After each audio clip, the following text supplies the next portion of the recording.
Dear students, आज का हमारा टॉपिक है क्रिस्टल स्ट्रक्चर्स ऑफ सिरामिक्स। इससे पहले हमने मेटल्स के बारे में पढ़ा था, उनके स्ट्रक्चर्स कौन कौन से हो सकते हैं। तो अभी हम स्टार्ट करते हैं सिरामिक मटीरियल्स के बारे में।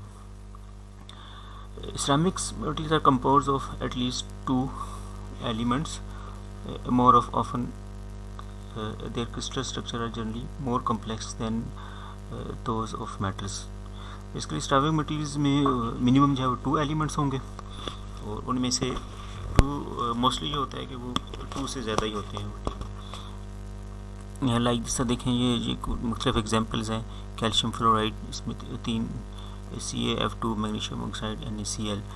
जब most ceramic materials are compounds between metals and non metallic elements. Mostly ये होगा कि एक मेटल होगा और दूसरा एलिमेंट जो होंगे वो नॉन मेटालिक होंगे, और एक से ज़्यादा मेटल भी हो सकता है मेटालिक एलिमेंट, और डिफरेंट टाइप के मेटल्स भी हो सकते हैं। जो मेटालिक आयन होगा इसमें उसके ऊपर पॉजिटिव चार्ज होगा, जिसको हम नाम देते हैं cations. Basically cations are positive charge and anions are negatively charge. तो सिरामिक के अंदर जो मेटालिक आयन होगा वो कैटाइन होगा, क्योंकि मेटल्स इजीली अपना इलेक्ट्रॉन लूज़ करते हैं, और जो नॉन मेटालिक आयन होगा वो एनाइन होगा। तो इन दोनों के बीच में आयोनिक कंपाउंड होगा, जिससे जो है वो स्ट्रक्चर बनेगा सिरामिक मटीरियल्स का।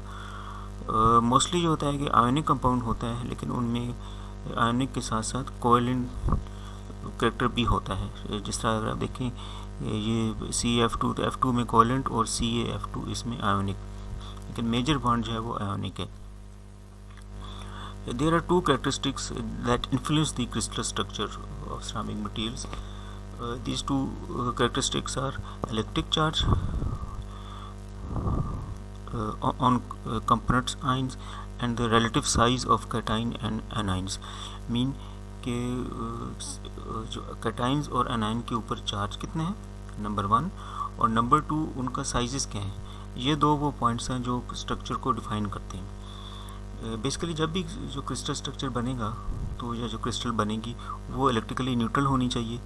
तो उसमें बॉन्ड इस तरह बनेंगे कि वो एज ए होल क्रिस्टल जो है वो न्यूट्रल हो। लाइक अगर मैं एग्जांपल लूँ कैल्शियम फ्लोराइड की, CaF2, तो कैल्शियम के ऊपर 2 पॉजिटिव चार्ज है और फ्लोरीन के ऊपर 1 नेगेटिव चार्ज है। तो फ्लोरीन के 2 एटम्स होंगे और कैल्शियम का एक, तो जो बनेगा CaF2। इस तरीके से अगर ये इक्वल चार्ज होता, जिस तरह NaCl है तो वो Na positive, Cl negative, NaCl बनता है। तो एक तो पॉइंट ये हो गया जो क्रिस्टल स्ट्रक्चर को इन्फ्लुएंस करता है। दूसरा पॉइंट है कैटाइन और एनाइन के साइजेस, कि जिसको अगर हम कैटाइन के साइज़ को Rc कह दें और एनाइन के साइज़ को Ra कह दें, तो इनकी जो रेशो होती है Rc/Ra, वो डिफ़ाइन करती है कि उस स्ट्रक्चर में कोऑर्डिनेशन नंबर क्या होगा, और कोऑर्डिनेशन नंबर से वो पता चलता है कि वो डिफाइन होता है कि वो स्ट्रक्चर कौन सा बनेगा। हमने कोऑर्डिनेशन पहले कर चुके हैं डिफरेंट सिंपल क्यूब के लिए, FCC, BCC के लिए, इस तरह। तो बेसिकली जो इसमें कैटाइन होंगे वो डेफिनेटली वो जो इलेक्ट्रॉन लूज़ करेंगे। तो टिपिकली या इन जनरली ये होता है कि कैटाइन का रेडियस कम होगा as compare to anion, unless के कैटाइन की बहुत बड़ा एलिमेंट ना हो। तो मोस्टली ये रेशो जो है वो Rc/Ra ये लेस देन 1 होगी। तो अब इस रेशो पे कोऑर्डिनेशन नंबर डिपेंड करता है, उसको हम आगे देखते हैं बारी बारी। तो लेट्स सी कि अगर ये ब्लू कलर में ये कैटाइन है और रेड कलर में एनाइंस है, तो अगर कैटाइन का साइज़ इतना है तो ये एक स्टेबल हमारे पास बन जाएगी बॉन्ड। अगर थोड़ा साइज़ कम कर दें तो ये भी एक स्टेबल है। अगर साइज़ और ज़्यादा कम कर दें तो अब ये कैटाइन इतना स्मॉल हो गया कि ये बॉन्डिंग नहीं बना सकता इसके एनाइंस के साथ, तो ये स्टेबल बॉन्डिंग नहीं होगी।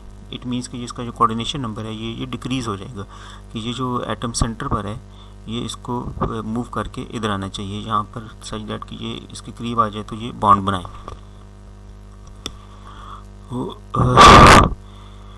लेट्स सी कि Rc/Ra इस रेशो को देखें, that is cation A9 ratio. Cation A9 ratio अगर ये लेस देन 0.155 है तो उस केस में कोऑर्डिनेशन नंबर 2 होगा। क्योंकि ये बहुत स्मॉल है ना 0.115, ये मिनिमम हम ले रहे हैं लिमिट, तो मीन कि ये कैटाइन इसका रेडियस, ये ब्लू का रेडियस और ये एनाइन का रेडियस है इसका, ठीक है। इनकी रेशो लें और ये नज़र आ रहा है कि ये बहुत स्मॉल है, तो ये रेशो क्या आएगी, लेस दैन 0.155। तो इस केस में कोऑर्डिनेशन नंबर 2 होगा। अगर 2 से ज़्यादा होगा तो ये फिर प्रॉब्लम आ जाएगी जो हमने यहाँ देखी कि वो 3 के साथ या 4 के साथ वो बॉन्ड नहीं बना सकता। अच्छा, अब ये रेशो अगर 0.15 से ग्रेटर हो और 0.225 तक हो, मीन के इस रीजन में हो, देन कोऑर्डिनेशन नंबर 3 हो जाएगा। जैसा कि ये फिगर में नज़र आ रहा है कि अब ये 3 के साथ ये बॉन्ड बना सकते हैं। और अगर ये 0.255 से 0.414 तक हो, देन कोऑर्डिनेशन नंबर इज़ 4। क्या आप ये देखें, थोड़ा एटम बड़ा हो गया, तो अब ये 3 ये एक एटम्स आगे नीचे और एक ऊपर जो रेड वाला है एनाइन है, इनके तीनों के बीच में जो गैप है वहाँ पर ये कैटाइन आ गया और ये चारों के साथ बॉन्ड बना लेगा, कोऑर्डिनेशन नंबर 4 हो जाएगा। अच्छा, नेक्स्ट अब ये रेशो अगर 0.4142 टू 0.3732 हो तो फिर ये कोऑर्डिनेशन नंबर 6 हो जाएगा, ठीक है। 1 2 3 4 5, ये सामने वाला 5 और एक ब्लू के जो बैक साइड पे होगा 6, कोऑर्डिनेशन नंबर 6 हो जाएगा। और अगर ये 0.732 से 1 हो जाए, जिस तरह ये नज़र आ रहा है, तो उस केस में ये जो एटम होगा ये बिल्कुल सेंटर में आ जाएगा यहाँ, और 1 2 3 4 5 6 7 और ये 8, जिस तरह BCC था उससे मिलता जुलता ये हो गया कि ये 8 के साथ एटम बना रहे। जब ये साइज़ इनके क्लोज हो जाए काफ़ी हद तक, लाइक के 70% से लेके 100% तक उनमें मैचिंग हो जाए। अच्छा, अब अगर साइज़ फर्दर जो है वो 1 से ज़्यादा हो जाए, मीन कि ये रेशो 1 से ज़्यादा हो जाएगी, that is radius of cation is greater than radius of anion, then coordination number 12 हो जाता है, ठीक है, जो कि हमने FCC में देख चुके हैं पहले। तो मोस्टली जो सिरेमिक मटेरियल्स में कोऑर्डिनेशन नंबर होता है वो 4 6 और 8 है। मोस्टली जो है वो ये 3 होते हैं, 4 6 एंड 8। अच्छा, नेक्स्ट हम देखते हैं कि कितनी टाइप्स के क्रिस्टल स्ट्रक्चर होते हैं। तो in general there are 3 types of crystal structures in ceramic materials. Number 1 is AX type, इसमें A is cation and X is anion. A is cation mean metallic cation and X is anion. इसमें दोनों cation और anion equal होंगे, number of cation is equal to number of anion. Next है AMXP, इसमें number of cation are different than number of anions. And third है ABX, इसमें A और B different cations हैं एंड X इज़ एनाइन। तो इनको हम देखते हैं डिफरेंट एग्जांपल के साथ। पहले हम देखते हैं AX टाइप क्रिस्टल स्ट्रक्चर। इसमें देख चुके हैं equal number of cations and anions, वो इक्वल हैं। और इसकी एग्जांपल है रॉक सॉल्ट, जिस तरह NaCl, Na कैटाइन है और Cl एनाइन है, दोनों 1 1। दूसरी सीजियम क्लोराइड, ये भी 1 1 और zinc blende structure. NaCl is simple cubic, आपको नज़र आ रहा है ये, इसमें ये ग्रीन वाले बड़े आइटम ये क्लोरीन है और Na पॉजिटिव ये सोडियम है, ये रेड कलर में नज़र आ रहे हैं, ये छोटे आइटम्स हैं। ये बेसिकली सिंपल क्यूब स्ट्रक्चर है। और नेक्स्ट है ये सीजियम क्लोराइड, ये भी क्यूबिक है, सिंपल क्यूबिक है। इसमें ये सीजियम के आइटम्स हैं और सेंटर में जो है वो सेंटर में सीजियम है ब्लू कलर में और कॉर्नर्स के ऊपर क्लोरीन के आइटम्स हैं। नेक्स्ट है AMXP, इसकी एग्जांपल है कैल्शियम फ्लोराइड, जिसमें ये A क्या हो जाएगा Ca, M की वैल्यू यहाँ पर 1 है इस केस में, और X इज़ F और P इज़ 2 कैल्शियम फ्लोराइड और ज़िरकीनियम ऑक्साइड। अच्छा, नेक्स्ट, अच्छा जिंक ब्लेंड स्ट्रक्चर, सॉरी इसमें मिस हो गया। जिंक ब्लेंड स्ट्रक्चर जो ये जो हमने डायमंड स्ट्रक्चर पहले पढ़ा हुआ था, उसमें कार्बन के आइटम एक जैसे थे, इसमें 2 डिफरेंट हैं। एक जिंक सल्फाइड, इसमें सल्फ़र ये येलो कलर में और ये ब्लू कलर में जो 1/4% के ऊपर आइटम आ रहे थे वो यहाँ पर जिंक के हैं। तो it is same like diamond structure, थोड़ा सा इसको हमने भी पहले डिस्कस किया था और डायमंड को डिटेल से देखा था इस स्ट्रक्चर को, जिंक ब्लेंड स्ट्रक्चर को। अच्छा, नेक्स्ट है AMB, इसमें AMBXP, इसमें 2 डिफरेंट टाइप के कैटाइंस हैं। इसमें एक A और B, और इसकी एक एग्जांपल है perovskite crystal structure. Perovskite crystal structure इसमें like barium titanate BaTiO3 is a perovskite crystal structure. Perovskite crystal structure में ये होता है कि उसमें एक टाइप ऑफ एटम्स कॉर्नर पर आते हैं, बेसिकली ये क्यूबिक है, कॉर्नर के ऊपर वन टाइप्स ऑफ एटम्स, फिर फेस सेंटर के ऊपर अदर टाइप्स ऑफ एटम्स, और जो थर्ड टाइप का एटम है वो सेंटर में आ जाते हैं। जिस तरह ये एग्जांपल है बैरियम टाइटेनेट में BaTiO3, इसमें जो बैरियम है Ba2+ वो कॉर्नर्स पर है, ठीक है, और ऑक्सीजन O2 वो फेस सेंटर पर है, और टाइटेनियम Ti4+ वो सेंटर पर है, ठीक है। अच्छा, जो हमने पहले देखा था क्लोज पैक स्ट्रक्चर FCC और HCP, उसमें सिरामिक में ये बेसिकली ये यूज़ होते हैं, ये टेट्राहाइड्रोसाइड एंड ऑक्टाहाइड्रोसाइड। सिरामिक में ये काफ़ी इनका यूज़ है कि रिसर्च में जब देखेंगे, जब आप डिफरेंट एलिमेंट्स को डोप करेंगे, डिफरेंट स्ट्रक्चर बनाएंगे, तो वो इन टेट्राहाइड्रो ऑक्टाहाइड्रोसाइड के ऊपर आके वो बाउंड्री बनाते हैं।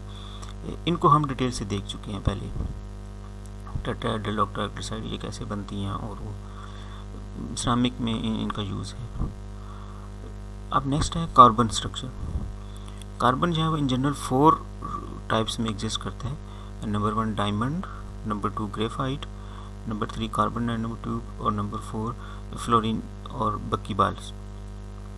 तो डायमंड स्ट्रक्चर जिसको हम डिटेल से पहले डिस्कस कर चुके हैं, ये फिगर में नज़र आ रहा है, और इसको हम ऑलरेडी देख चुके हैं क्लास में। ग्रेफाइट ये भी हम डिस्कस कर चुके थे कि इस ग्रेफाइट में ये HCP स्ट्रक्चर होता है, और इसमें ये हेक्सागोनल ये एटम्स की लेयर्स होती हैं, लेयर बाय लेयर ये स्ट्रक्चर बनता है, उसमें एक लेयर, फिर दूसरी, फिर तीसरी, इस तरह। उसके बाद कार्बन नैनो ट्यूब, ये बेसिकली ट्यूब की फॉर्म में होते हैं, जैसे ये फिगर में नज़र आ रहा है कि ये एक ट्यूब शेप है, हॉलो ट्यूब, और इसमें ये एटम्स जो ट्यूब की सरफेस के ऊपर एटम्स हैं वो HCP बना रहे हैं, और उस हेक्सागोनल बना रहे हैं, और उस तरह ये अरेंज है। कार्बन नैनो ट्यूब की डिफरेंट टाइप्स हैं, लाइक सिंगल वाल CNT, उसमें जैसे नज़र आ रही है सिंगल वाल है, और मल्टी वाल भी होती हैं कि इसके अंदर और वाल्स आती जाती हैं। CNT is very important in current research, क्योंकि इनमें इनकी मैकेनिकल प्रॉपर्टीज़ बहुत अच्छी होती हैं, इनकी स्ट्रेंथ बहुत ज़्यादा है, और इनकी इलेक्ट्रिकल प्रॉपर्टीज़ भी अच्छी हैं।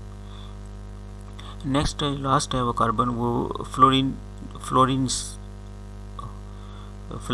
और बक्कीबाल C60 इसको लिखते हैं।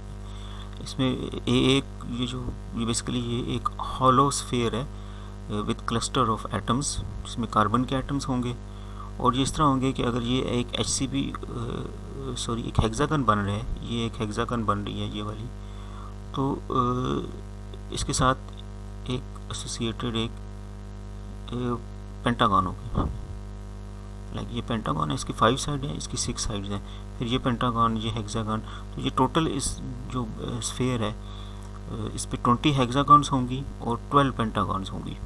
तो ये भी एक स्टेबल कार्बन का स्ट्रक्चर एग्जिस्ट करता है।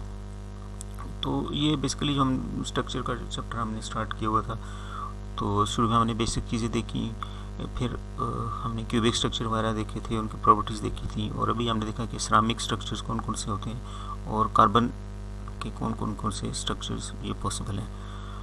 नेक्स्ट हम लोग करेंगे इम्परफेक्शंस इन सॉलिड्स, कि सॉलिड्स में कौन कौन सी इम्परफेक्शंस हो सकती हैं, लाइक डिफेक्ट्स कौन कौन से हो सकते हैं, पॉइंट डिफेक्ट्स हो सकते हैं, line defects, surface defects, etcetera. So thank you very much.